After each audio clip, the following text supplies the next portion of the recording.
Assalamualaikum warahmatullahi wabarakatuh. Perkenalkan nama saya Rino Lope, NPM 27/2017, kelas B Fisika Dasar 1. Saya di sini akan mempresentasikan impuls dan momentum. Video ini saya buat untuk memenuhi tugas besar Fisika Dasar 1. Oke, langsung saja guys. Ada sebuah mobil, misalkan ya, saya ilustrasikan dengan kecepatan yang berbeda. Maka mobil yang kecepatannya paling tinggi itu akan lebih susah berhentinya. Itu kenapa? Itu karena di situ ada momentum. Semakin cepat mobil itu bergerak, maka momentumnya akan semakin besar ya. Karena momentum itu berbanding lurus dengan massa dikali kecepatan. Nah, kalau dituliskan secara matematis seperti ini, sama dengan M kali P, itu adalah massa, P-nya itu adalah momentum dengan satuan kilogram meter per sekon, M-nya adalah massa dengan satuan kilogram, P-nya yaitu adalah kecepatan dengan satuan meter per sekon. Oke, lanjut nih contoh soal, kita langsung saja ke contoh soal agar lebih paham. Misalkan ada sebuah pria mengendarai sebuah motor ya.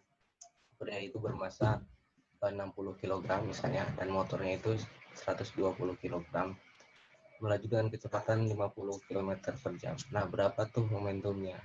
Oke, kita tuliskan dulu yang diketahuinya. Itu total massa ya, 60 plus 120 kg, itu massa dari motor dan pengendaranya.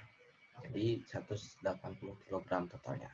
Kecepatannya itu 50 km per jam. Nah, kalau kita konversikan km per sekon, tinggal kita kali 1000 lalu bagi 3600 sekon ya. 50 kali 1000 meter per 3600 sekon. Jadi 13,9 meter per sekon.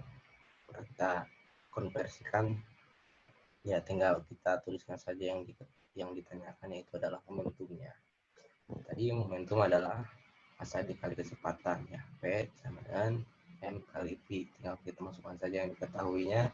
M-nya itu adalah 180 kg, P-nya adalah 13,9 meter per sekon. Tinggal kita kalikan dan hasilnya adalah 2502 kg meter per sekon. Semudah itu mempelajari momentum ya. Oke, lanjut. Nah, impuls ya. Misalkan nih, saya ini punya palu nih yang diketok ya. Bukan palu yang diketok, tapi adalah pakunya diketok oleh palu. Ketika palunya itu mengetok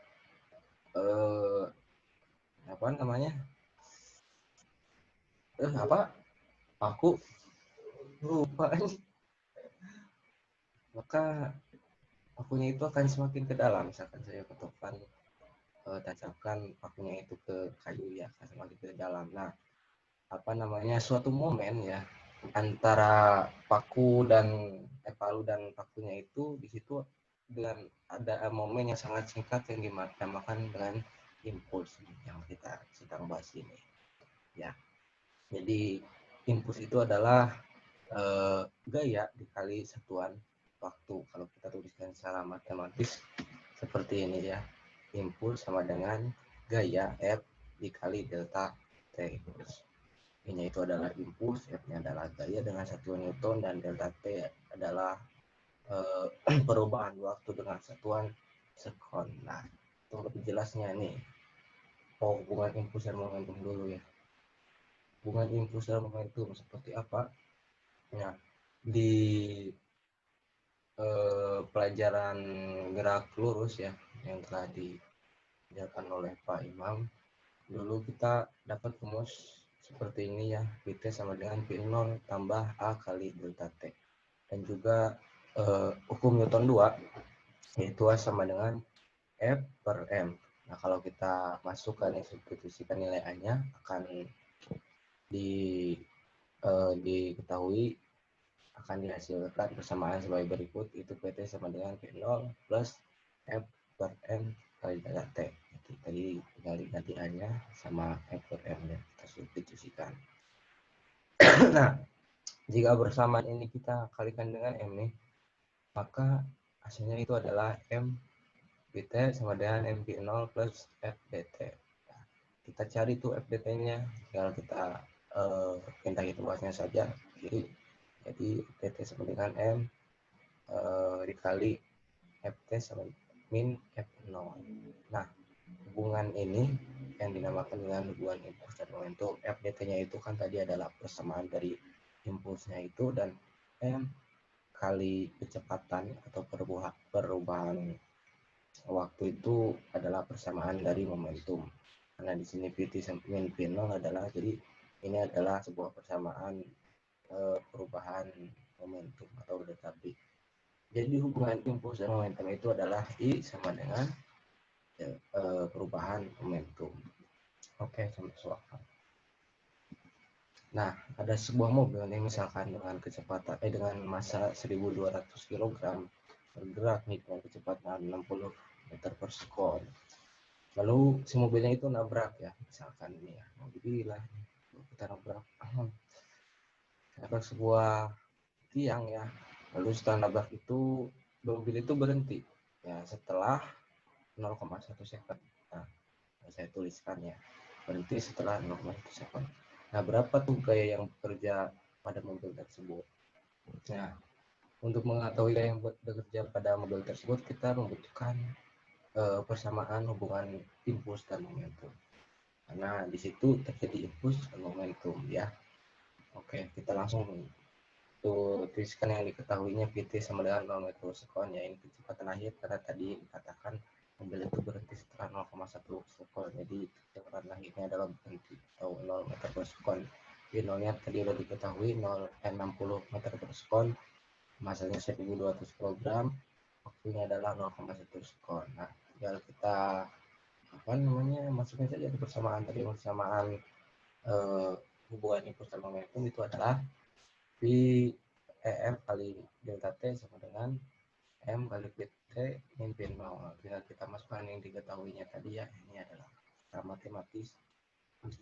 Lalu F-nya diketahui ya, 0,1 F.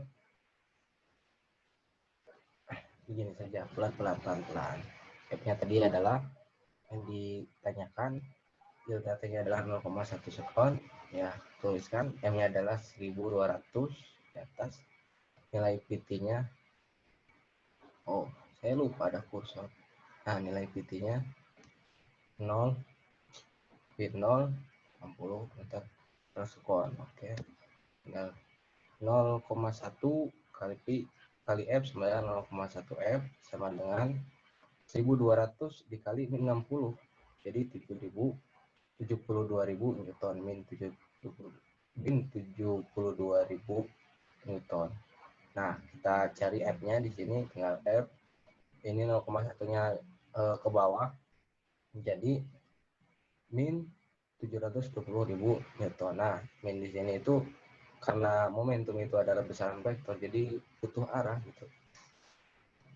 Momentum itu besaran vektor, jadi ada arahnya. Yang min itu di sini menandakan bahwa arahnya itu adalah berlawanan. Ya. Berlawanan. Jadi tadi arahnya ke sana ya, ke kanan. Sedangkan gayanya itu berlawanan, jadi ke kiri. Oke, mungkin sekian dari saya. Kurang lebihnya mohon maaf. Terima kasih. Assalamualaikum warahmatullahi wabarakatuh. Semoga nilai saya A